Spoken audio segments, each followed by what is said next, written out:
Good morning, everyone. I've got a return guest for you today. Another map video with Oliver. He's back. How's it going, man? Yeah, fine. Thanks for having me back. Yeah, of course. Hopefully many, many more. Shh. 1 second. I have to deal with my cat. I'll be right back.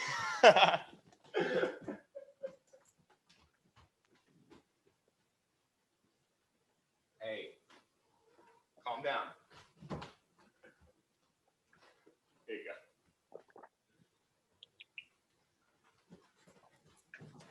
Okay, we're back. Your cat wants to join in. Yeah, she's been very screamy the last couple days. All right, back again. Cat trouble has been managed. So you drew a map of the jungle area, right, from that first world building video. Yeah. You took me to through your world. So this one was the first one I thought of making.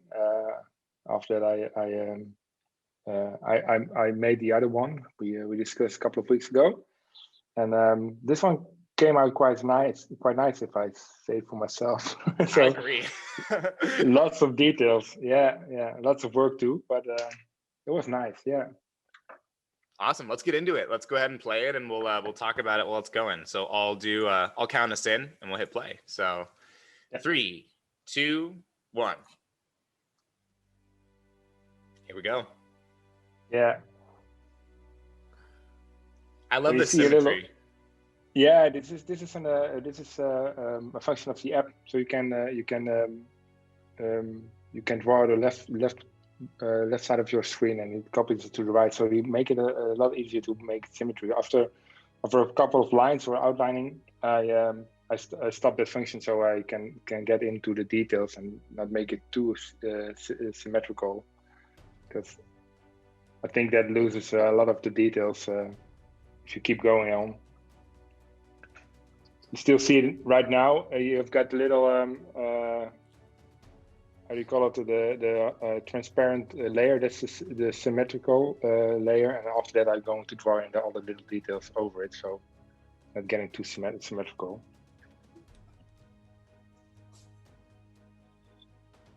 Yeah, so I see that after you did like the basic thing, you just went and started doing the outlining like you did in the last one. Yeah, all black.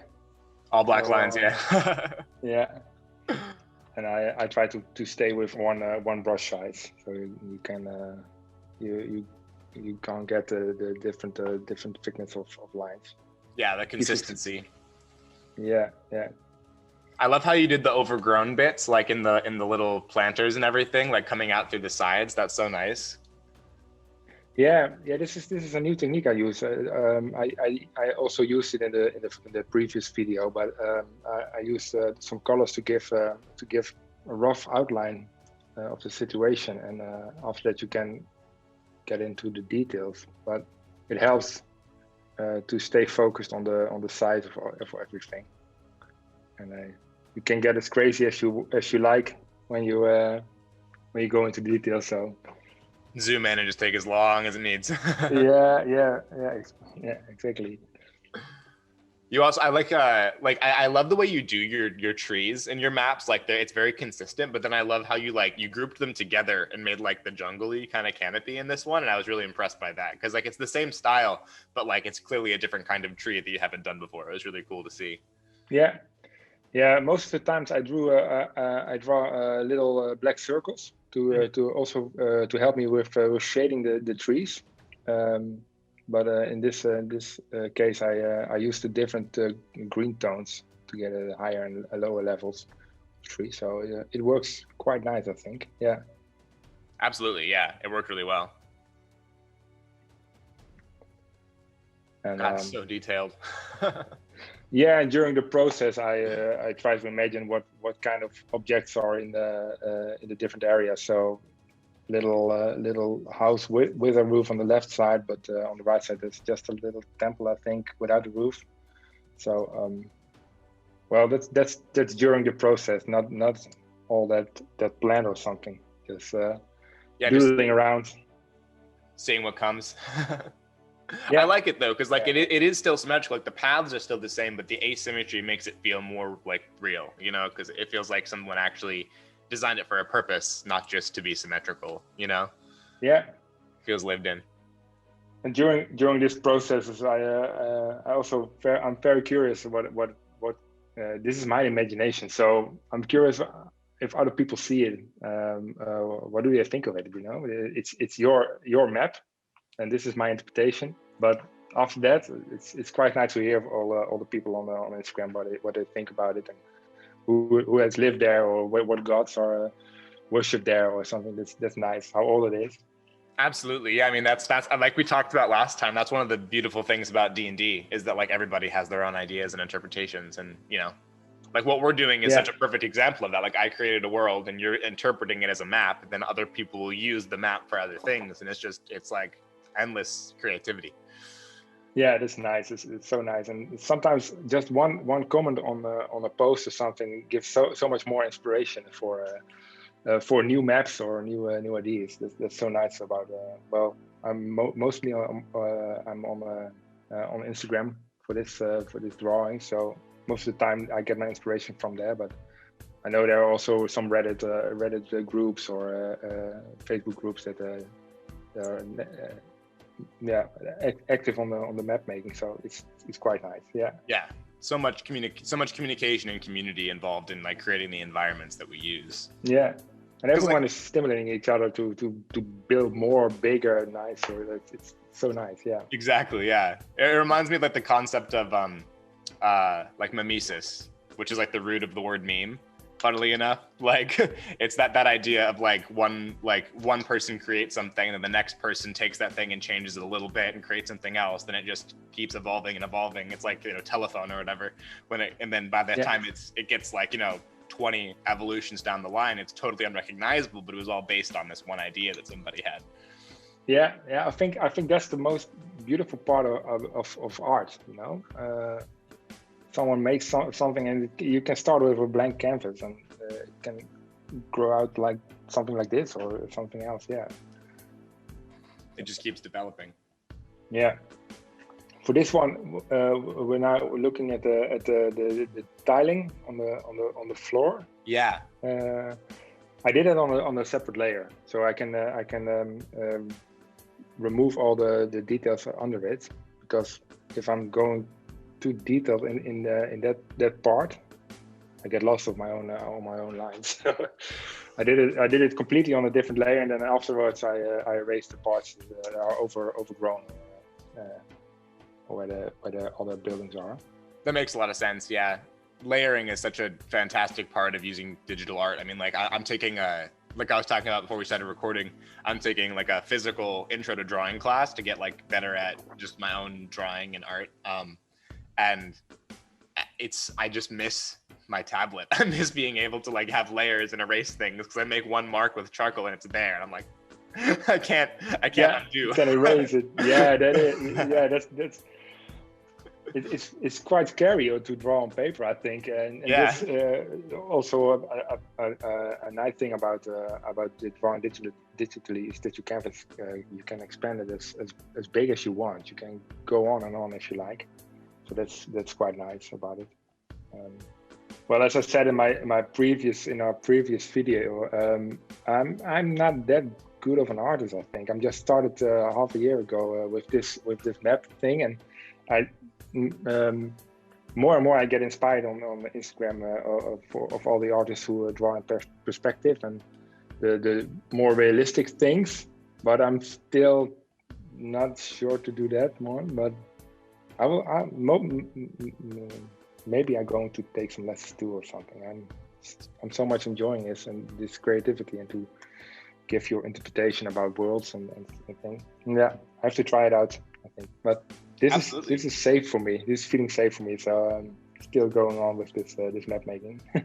Well, I mean, I don't think there's anything wrong with doing what's safe, as long as you like have the goal to take classes and continue to learn. Because I mean, like honestly, I couldn't do this. Like your ability with the top-down like map making, and the detail of it is incredible, and your style really lends itself to it. So I don't think you can say that you're not a good artist. I think you're a very good artist, and you just, you know, like these skills that you're developing, doing a year of these like really fine line things are going to translate. Like you've already done a lot of practice to the point where if you take a few lessons and learn a few like, you know, rules and concepts, it'll click like that, I'm sure. Yeah. Because a lot of the hard part is consistency, and you're really good at the consistency of lines and shading and everything, so it all translates. Yeah, it is, but it's still growing, and it's nice to have this new hobby during the pandemic of a year right now. I think one of my favorite like lessons that I've learned from other artists that I'm inspired by is like, if you ever feel like you've mastered something, like you've stopped being an artist. Like it's all about always being in process and always trying to learn something new. And that's what makes great artists great. Yeah. And I think this map making, I just experienced it through Dungeons and Dragons, but it's a small step every time to process more and more. The first maps, I recently posted my half year anniversary on Instagram. So I used my first one I ever drawn, and I overdid it half a year later. You see it just with little steps, using some more coloring. Right now I'm coloring it in, but using some more shades of color gives more depth. So you learn and learn with these little small steps every time to make your work better. And I think that's nice about making art. Just keep going.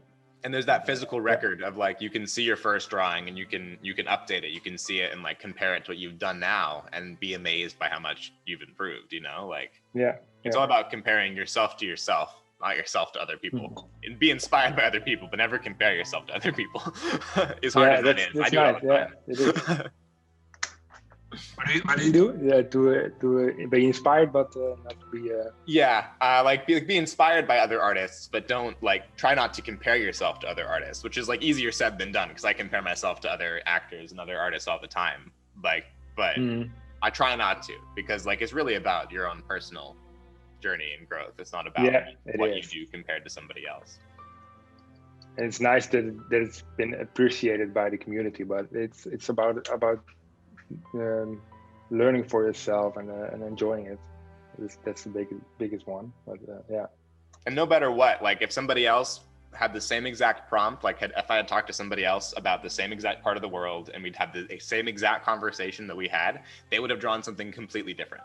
And that's the amazing thing. Like no one else can possibly do what you do. And you know, that's nice. I sometimes I use the you've got some people who are posting the do this in your own style challenges on Instagram. So an artist posts its work and challenging you to do this in your own style. That's nice. Also enjoyed the Spooktober challenge a couple of in October, a couple of months ago. Some guy, they put all just words every day or every other day, and it challenges you to think about the drawing. So a couple of words I used on my Instagram: the witch, the cannibal camp, the bastion of hope. All those short names challenge you to get inspired in your head and make your own part of it. Get out of your comfort zone. It's very nice. Yeah. There go the shadows. So much. Yeah, there go the shadows. Yeah. It's my favorite part. I just love how confident you are with the black. Like I always struggle with that when I'm drawing. Like I always go too soft with the shading, and it doesn't have enough contrast. But I love the way you just lay it in and then change the opacity. I should try that more often. It works really well. Yeah.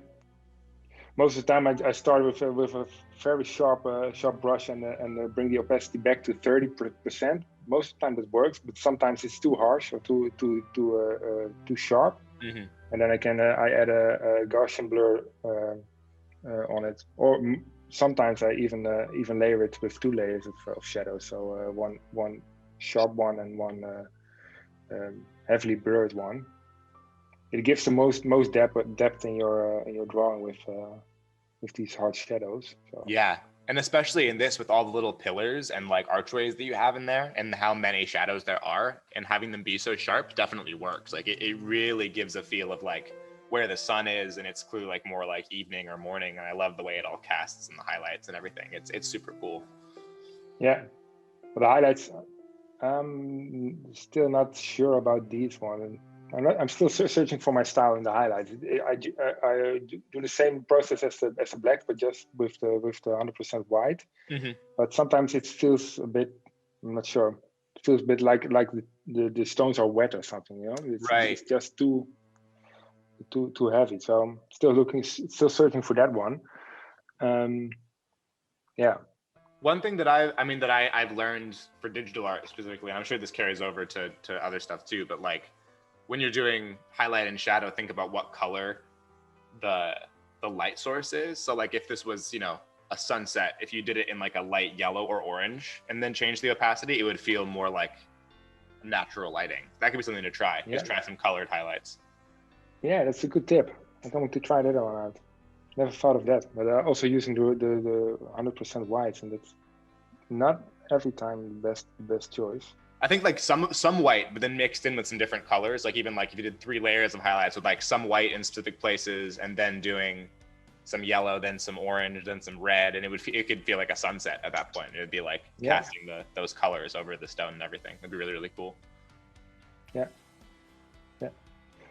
And now I thought it was too greeny to complete the drawing, so I'm coloring in the tiles and the some gold accents or yellow ones. I like that a lot. Yeah. Also tried in some drawings of me to use different light sources for the dark ones, the dark scenes. That's quite well. You can do it, but it's quite how do you call it? Difficult to get the right amount and the right directions and some. Yeah, it's challenging to. It is, yeah. Yeah. Mixing like which shadow is harsher or lighter, and which one you see more, and like it's all like a logic puzzle. It's kind of weird. Yeah. Well, this came out so great. Thank you so much for drawing this. I hope we can do another one soon. Like honestly, I'm just so inspired by everything you're doing.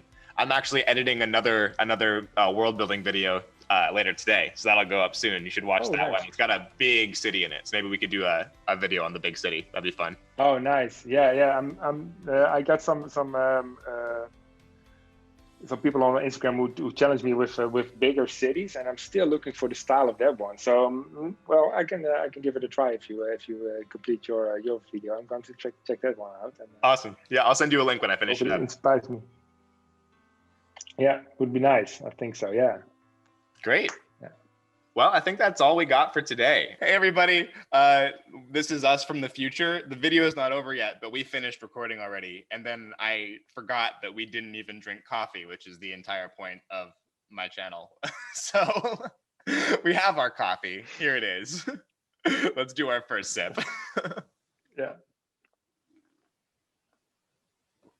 All right, now back into the normal time stream where you were all watching the video before we ended the video.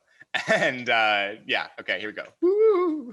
As always, thank you so much to my patrons. Your names are right here. Here's the link for my Patreon. It's also in the description down below. The lowest tier is just $1 a month, and it goes a super long way towards supporting this channel and making sure I can keep doing these videos for many months to come. Do you have any social medias you'd like to plug, sir? Well, I like to plug my Instagram, Doodlelands. So that's my main channel. I also got my website on right now, so doodlelands.art. So go check that one out. I'll make sure to link that in the description as well, so people can find it more easily. Nice.